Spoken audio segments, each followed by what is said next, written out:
다시 한번 큰 박수로 감사의 그 박수, 하나님께 또 영광의 박수 올려드리기 바랍니다. 양옆을 보면서 또한 저희들이 함께 인사를 나누기 원합니다. 주님의 안에서 평안하셨습니까?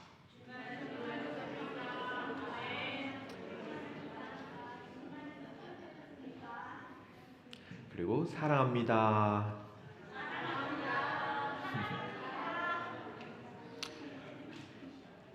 저희가 진교 시간에도 또 서로 알고 서로 이야기를 또 나누겠지만은 항상 주님 안에서 우리가 어떻게 서로 평안으로 함께 하고 있는지, 또 그리스도의 은혜 가운데 저희들이 함께 걸어가는 그 동역자임을 꼭 기억하시길 바랍니다. 자, 기도로 오늘 말씀 준비하도록 하겠습니다. 기도하겠습니다. 하나님 아버지, 감사합니다. 오늘도 주님께서 허락하신 이 날을 위해서, 그리고 준비하고, 그리고 말씀을 통해서, 기도를 통해서, 그리고 주님께서 명령하신 바에 따라서 저희들이 살아오면서 예배를 준비하였습니다. 이 예배가 주님 앞에서 신령과 진정으로 드리는 예배가 되게 하여 주시고, 또 이 자리를 통해서 저희들에게 은혜를 허락하여 주셔서 말씀 속에서 결단으로, 그리고 결단에서 헌신으로, 그리고 주님 앞에 더욱더 나가는 그리스도의 제자로 세워 주시옵소서. 주님께서 주시는 그 축복의 말씀 항상 마음 깊은 곳에 간직하기를 원합니다. 어떠한 상황 속에서도 굴하지 아니하고 흔들리지 아니하고 주님을 바라보며 주님의 그 십자가의 길을 걷고, 그리고 그 다리를 건너게 하여 주시옵소서. 주님께서 인도해 주신 그 생명의 길 저희들이 붙잡습니다. 언제나 그 길 속에서 저희들이 하나님을 찬양하며 또 감사로 주님께 나아가는 주님 제자로 세워 주시옵소서. 이 모든 은혜 감사드리며 예수 그리스도 이름으로 기도 올려 드립니다. 아멘. 유선 마이크로 진행하도록 하겠습니다. 오늘 사랑하는 여러분, 오늘의 말씀의 주제는 마음에 근심하지 말라. 마음을 근심하지 말라. 혹시 지금 이 자리에 계신 분들께서 마음에 무거운 짐을 지고 계십니까? 앞이 보이지 않는 그 문제 속에서 우리가 불안과 그리고 염려 가운데 우리가 서 계십니까? 우리는 매일매일 살아오면서 많은 문제와 걱정과 근심 속에서 이미 많은 문제를 지나쳐 오기도 했지만 또 새로운 문제에 앞받쳐 우리는 어떻게 이 삶의 문제들을 해결할까, 마치 로댕의 적이 생각하는 사람처럼 근심과 고민 빠질 때가 있습니다. 그때 우리는 이렇게 묻습니다. 어떻게 하면 되겠습니까? 어떻게 해야 합니까? 그 질문 앞에 예수님께서는 이렇게 제자들에게 말씀하십니다. 너희는 마음에 근심하지 말라. 하나님을 믿으니 또 나를 믿으라. 근심하지 말라. 이 말씀은 그 당시의 평안한 상태에서 주어진 말씀이 아닙니다. 예수님께서는 이미 이제 십자가의 그 길을 앞두고 계셨고, 그리고 제자들은 그 예수님의 말 속에, 그리고 예수님께서 이루신 일 그 말 속에 혼란이 가득한 상황입니다. 제자들의 배반이 있고 또 부인이 있었고, 그리고 모든 것이 이제 앞에 놓여졌던 그 산들이 무너지는 것과 같이 보였습니다. 그들은 분명히 메시아를 따르고 있었지만 그 길에는 그들이 기대했던 바와 정다른 그 길이 아니었기 때문입니다. 그러나 그것은 실패가 아니었죠. 그리고 하나님께서 더 큰 계획으로 그들에게 길을 열어주는 순간이었습니다. 그래서 예수님은 자신도 그 십자가 길을 바라보면서도 이렇게 말씀하십니다. 제자들에게 근심하지 말라. 예수님의 말씀은 마치 우리가 어렸을 때, 또는 우리가 부모가 되어서 처음 학교를 가는 아이를 바라보는 부모의 마음과 같습니다. 아이는 앞으로 어떤 일이 일어날지 모르는 상황 속에서 두려워합니다. 낯선 환경에 가야 되고, 그리고 새로운 사람들, 선생님들, 그리고 친구들을 이제 만나게 되는데, 이제 가족이라는 그 조그만 사회 속에서 벗어나 이제 큰 사회로 첫 걸음을 내딜 때 그 불안한 마음은 더욱더 근심으로 다가옵니다. 사실은 부모의 마음도 당연히 편하진 않죠. 오히려 더 걱정과 근심이 염려가 있습니다. 그럼에도 불구하고 부모는 아이를 단순히 그 안전한 곳이라고 생각할 수 있는 가족 안에 또는 집 안에 붙잡아 두지 않습니다. 이제는 아이가 부모의 품을 조금 떠나서 더 넓은 세상을 경험해보고 자라나야 하기 때문에 분명히 알고 있기에 부모님은 아이에게 걱정하지 마. 엄마가 있을 거야. 아빠가 있을 거야. 그리고 다시 또 찾아올 거야. 라고 하면서 걱정을 달랩니다. 이와 같이 예수님께서도 제자들을 사랑으로 위로하고 계십니다. 이것은 단순히 감정의 위로가 아니라 하나님의 그 계획 위에 서 있는 확실한 위로입니다. 하나님께서 그들을 위해 영원한 처소를 분명히 준비하고 계시고 또 예수님도 떠나시는 것을 이제 끝으로 여기는 것이 아니라 다시 오셔서 그 제자들을 맞이할 것임을 약속하셨습니다. 그러므로 예수님은 보이지 않는 미래를 붙잡기보다는 그 미래를 준비하시는 하나님을 신뢰하며 말씀합니다. 그러나 여전히 제자들은 어떡하죠? 불안해합니다. 여전히 불안 속에 있기 때문에 어찌할 바를 모릅니다. 그때 이제 의심이 많은 도마가 이렇게 물어봅니다. 주여, 우리가 그 길을 알지 못하겠나이다. 주여, 어디로 가야 합니까? 주님께서 없어지고 주님께서 이 길로 가는데 우리는 어느 길로 가야 합니까? 그 길을 알지 못합니다. 도마는 오랜 시간 동안 분명히 예수님과 함께 동행하며 걸어온 자였습니다. 그랬는데도 불구하고 그 길을 예수님의 그 길을 제대로 이해하지 못하고 있었습니다. 이유는 단순합니다. 도마는 그 길을 우리 눈에 보이는 길로 인지하고 그리고 어디로 가야 하는 그 길로 생각했기 때문입니다. 세상에서도 우리가 약속 장소를 정할 때 어디로 어떻게 타서 고속도로를 타서 몇 번 출구에 내려서 몇 번 가에서 내려서 우리가 어디로 가야 되고 무엇을 준비했는지를 많이 고민합니다. 마치 또는 지도나 내비게이션에 우리가 요즘엔 검색해서 바로 앞으로 갈 수 있지만 예수님께서 말씀하신 그 길은 우리가 생각하는 보이는 길이 아니었습니다. 그 길은 장소가 아니라 오히려 예수님과의 우리의 그 관계의 길이었기 때문이죠. 그래서 예수님은 말씀하십니다. 내가 곧 길이요 진리요 생명이니. 예수님의 길을 가르쳐 주시는 분이 아니라 그 길 자체였습니다.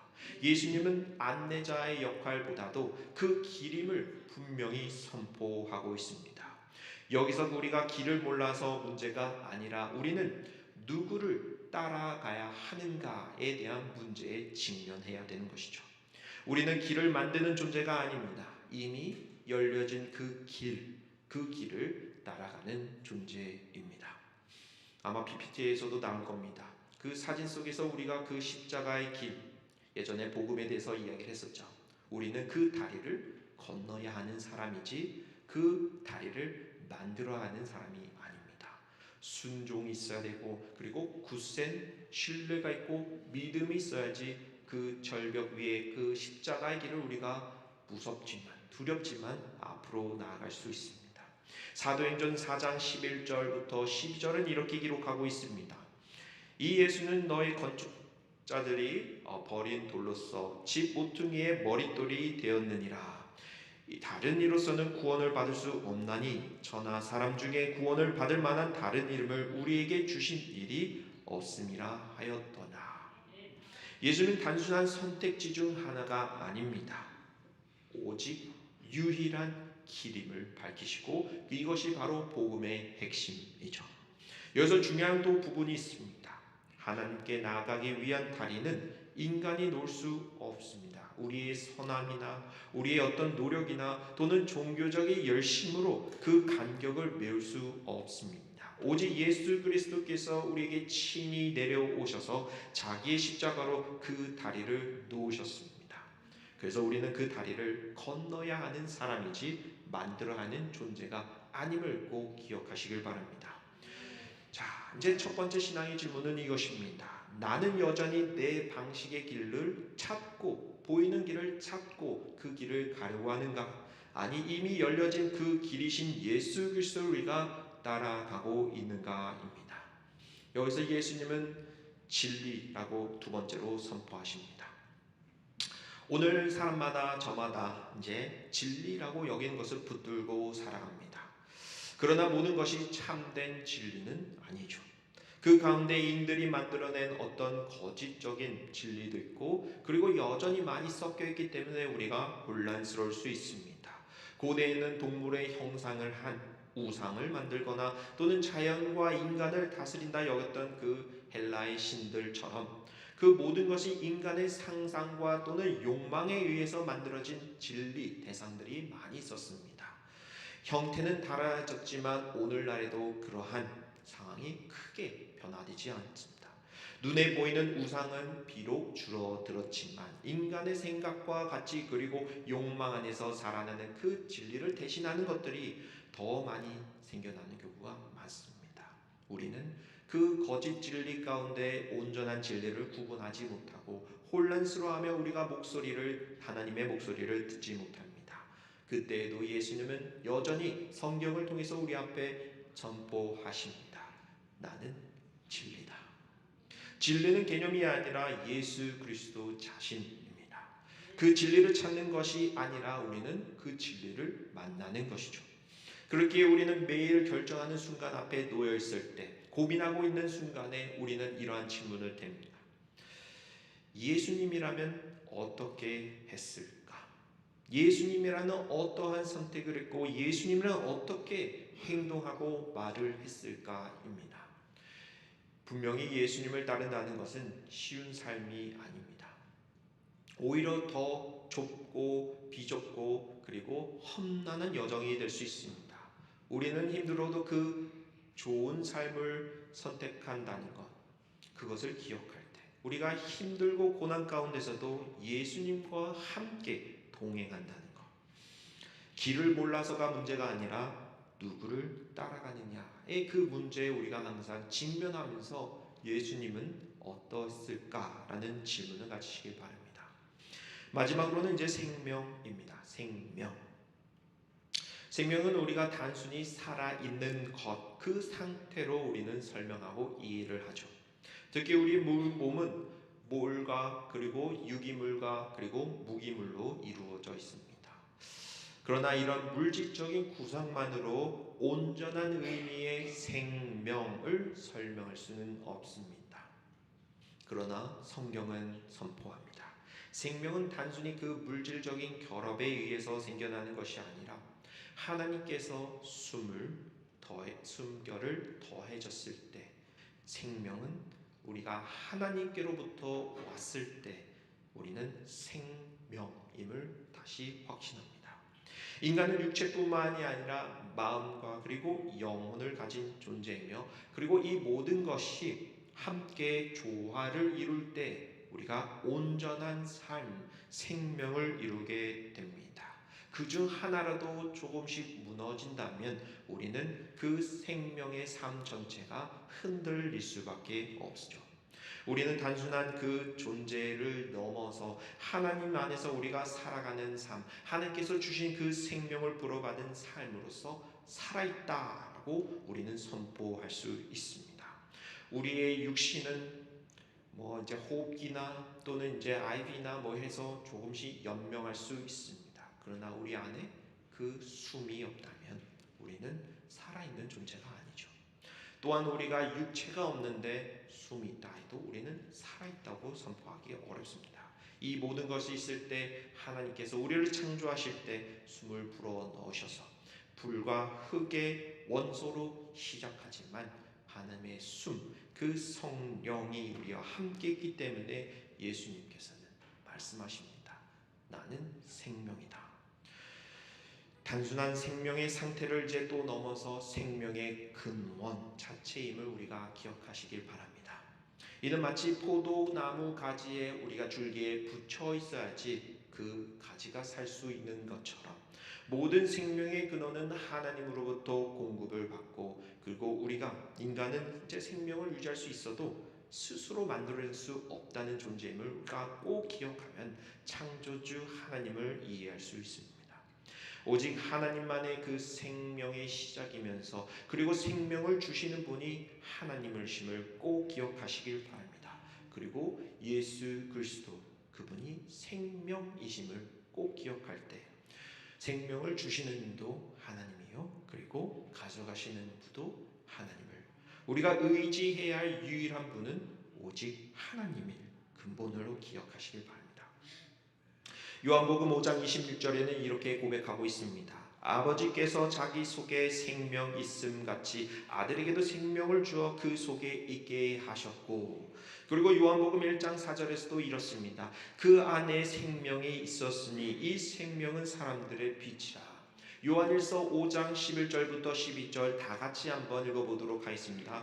또 증거는 이것이니 하나님이 우리에게 영생을 주신 것과 이 생명이 그의 아들 안에 있는 것이라.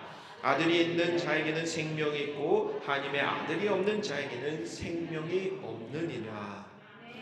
아멘. 생명은 분명히 하나님께로부터 옵니다. 그리고 이 생명은 우리가 행위를 통해서 얻는 것이 아니라 믿음을 통해서 주어지는 선물입니다. 인간이 만들어낸 어떤 체계나 우상 그리고 종교적 형태에서 나오는 것이 아니라 우리가 하나님과 함께 살아있는 그 관계 속에서 주어지는 선물이심을 꼭 기억하시길 바랍니다.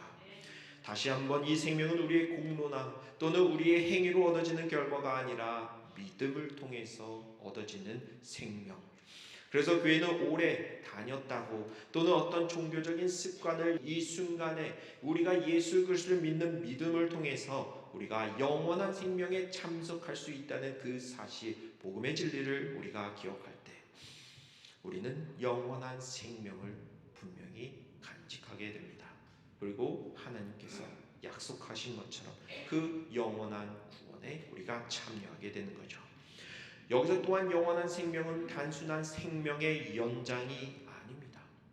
우리가 드라큘라처럼 100세 이상, 200살, 300살 또는 1000살을 산다는 것이 아니라 우리가 하나님과의 그 올바른 관계 안에서 누리는 삶, 그리고 하나님과 함께 살아가는 존재의 방식을 기억하시길 바랍니다.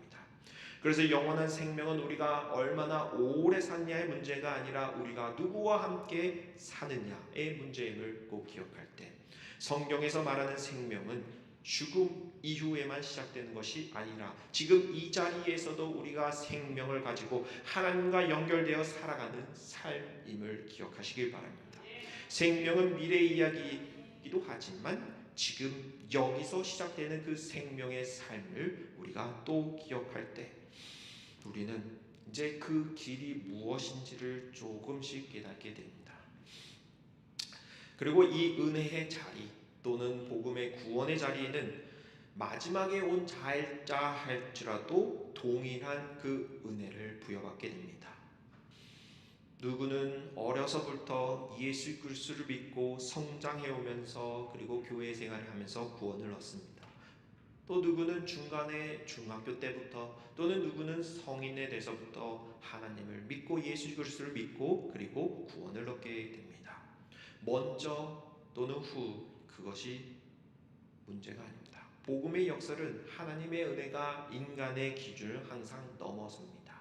누가 먼저 포도나무 같이 정원에 가서 일을 했느냐 또는 나중에 일을 했느냐가 문제가 아니라 우리가 예수님과 함께 그곳에서 생활을 즐기며 기쁨과 평안을 나누면서 그리고 삶의 방향을 우리가 온전히 알게 되는 것, 그리고 이 기쁨과 평안은 우리의 어떤 상황 속에서가 아니라 예수님과 연결되었기 때문에 우리가 경험할 수 있는 그 생명임을 기억하시길 바랍니다. 마태복음 20장 16절에는 이와 같이 기록합니다. 이와 같이 나중된 자로서 먼저 되고 먼저 된 자로서 나중되리라. 그리고 마태복음 19장 14절 이렇게 기록하죠. 예수님께서 이렇게 말씀하십니다. 예수님께서 이르시되 어린아이들을 용납하고 내게 오는 것을 금하지 말라. 천국이 이런 사람의 것이니라 하시고, 나이에 순서에 또는 그 배경에 상관이 없습니다.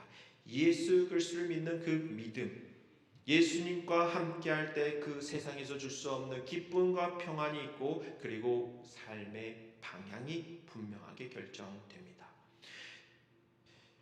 혹시 지금도 우리가 험난한 그 십자가의 길을, 좁은 길을 가면서 또는 구불구불하는 길을 가면서 마음이 심란하고 흔들리십니까? 이 말씀을 다시 한번 묵상하고 붙들기 바랍니다. 나는 길이요 진리요 생명이니라. 매우 짧습니다. 요한복음 14장 6절 말씀.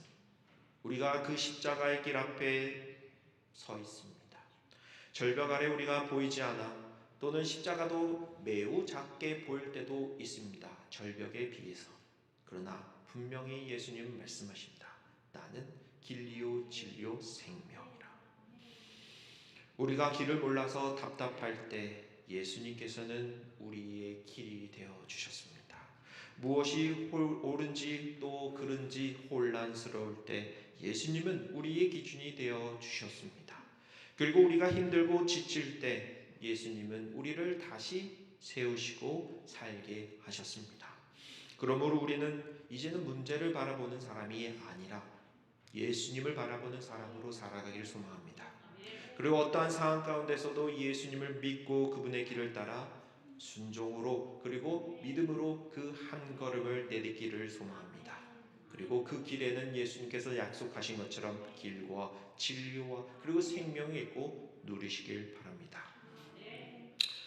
오늘 말씀을 통해서 우리들의 상황은 크게 변하진 않을 겁니다.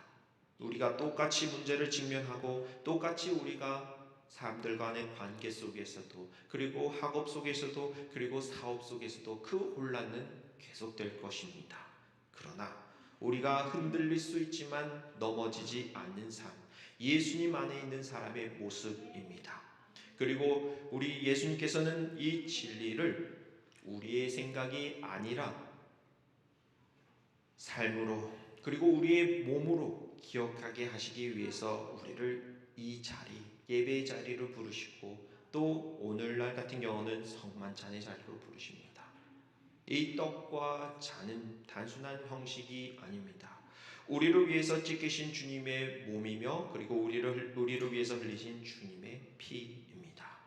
우리가 길을 잃을 때 어디로 가야 될지 모를 때 다시 돌아올 수 있는 자리고 또 흔들릴 때 다시 붙잡을 수 있는 자리고 또 그 길이 생명이요 진리이신 주님을 다시 만나는 은혜의 자리임을 기억하시길 바랍니다. 우리는 이곳에 올 때 완전해서 오는 것이 아닙니다. 완벽해서 오는 것이 아닙니다. 여전히 우리는 죄인 가운데 또는 우리가 시험 가운데 흔들리고 부족한 모습들이 많이 있습니다. 그래도 그 자리 그 상태로 주님 앞에 나옵니다. 그래도 괜찮습니다. 주님은 완전한 사람을 부르시는 것이 아닙니다.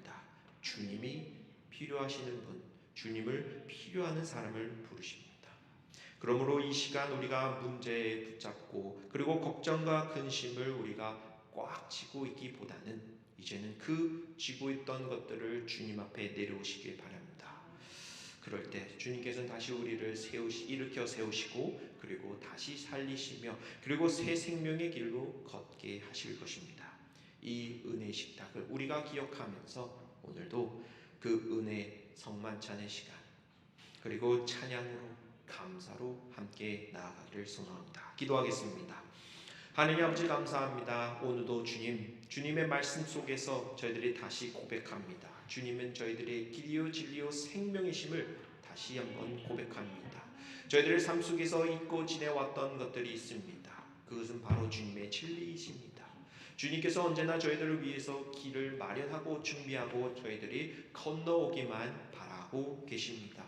그러나 우리들이 아직도 두려움과 세상의 문제 속에서 그 발걸음을 내딛지 못할 때가 많이 있는데 주님 이 자리를 통해서 저희들이 결단하여 주시고 다시 한번 주님께서 보여주신 그 십자가의 길을 저희들이 믿음을 통해서 새 생명의 길로 걷게 하여 주시옵소서. 주님 저희들이 세상 속에서 혼란이 그리고 어려움이 있을지라도 주님 저희들이 분명한 진리를 가지고 붙들기 원합니다.